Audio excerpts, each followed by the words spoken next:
Today we are taking my current Cadillac ATS grille, which is chipping, fading, and completely breaking off in some parts, and instead we're going to switch it out for something that looks more like this. This is the ATS V, the performance model of my car, and although I'm not going to get my car looking exactly like that, I still want to have the mesh grille inspired by that car. So let's do it. So to start, let's take off my broken front splitter. Near the end of the video, we'll see if we can fix that. Next, let's pop off this big plastic piece, and then we can start undoing the bolts holding the top of the bumper in underneath. And with that, we're not even a fourth of the way to taking off the front grille. I had to pop some screws off right above the wheel, and then I can get to the screws the side of the bumper are attached to. Now we can take it off.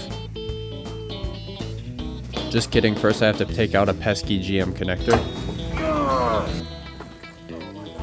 We did it, chat. The bumper's off. Now on to disassembling the front bumper to get to the front grille. First, we have to remove the foam shock absorber right in the front here. And once we got that off after disconnecting a couple connectors, we can remove the active arrow shutters. But now I gotta show you this. I'm not even kidding. I spent over an hour, you see where I'm pointing, taking off the most annoying screw ever. The worst part is they weren't even important. The old ATS grille didn't even have them. But luckily, I was able to unscrew and unclip the rest of the frame and finally the grille. Now it was time to power wash the frame. Here's the thing. Back when I first got this car when I was 16, for some reason I made the decision to plastic dip this frame, and now I'm going to paint it. So not only do I have to sand the frame, but I also have to sand down the plastic dip on top of it. To be honest, I thought it wouldn't take too long just doing it manually by hand. I was wrong, but I got it done anyways. So now I essentially had to detach the main body of the grille from the frame holding it together. But this isn't the same frame I just sanded, so here's where things get a little confusing. But first, let's rest for a little bit and let's just watch me spray paint this frame. I love watching people spray paint stuff. And we'll give our second frame a wash. And okay, it's finally time to update the grille. First order of business, let's tack down the mesh behind the frame using some screws. With it not moving as much now, we can start cutting out the excess. To give you a visual of what I'm trying to do here, on the top here is the visible frame,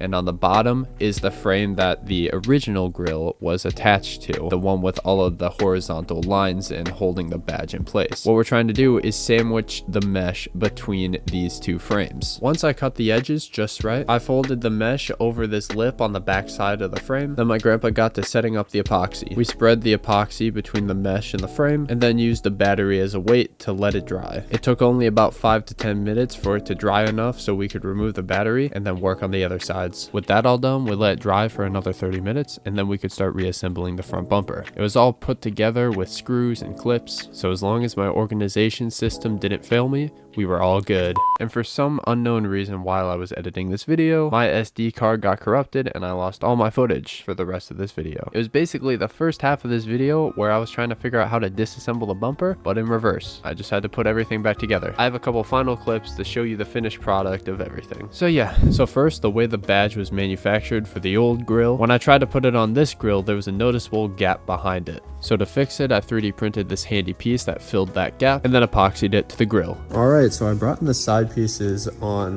the front splitter, and it actually doesn't look as bad as I thought. It doesn't stretch all the way to the corner, which is a little unfortunate, but it's at least better looking than where it was at, where you could see that the pieces were clearly broken. And if you were observant, you might have noticed the frame looks disgusting. Some of the glue dripped over, so I quickly maxed the car up, lightly sanded the surface, and then repainted it. Okay, here's the new badge. It's nice adhesive on with a little 3D piece that I printed so it fills in the gap. This is all repainted, so there's no more glue on it. Oh, my slide fell off. Isn't that nice? Front splitter fixed. It's not as wide, but it's sturdier now. It looks good. That's about it. Thank you. Also, over the course of this video, I painted all of my garage cabinets, put these nice handles on, and I also painted this countertop, which I already got dirty. I also made these cool little key hooks for all of the extra keys. This one has the V on it, this one has the Infinity, and then this one has the Jeep. I hung up these bikes. I also painted the calipers red on the Jeep, and a little while ago I added these nice little accent carbon fiber door handles.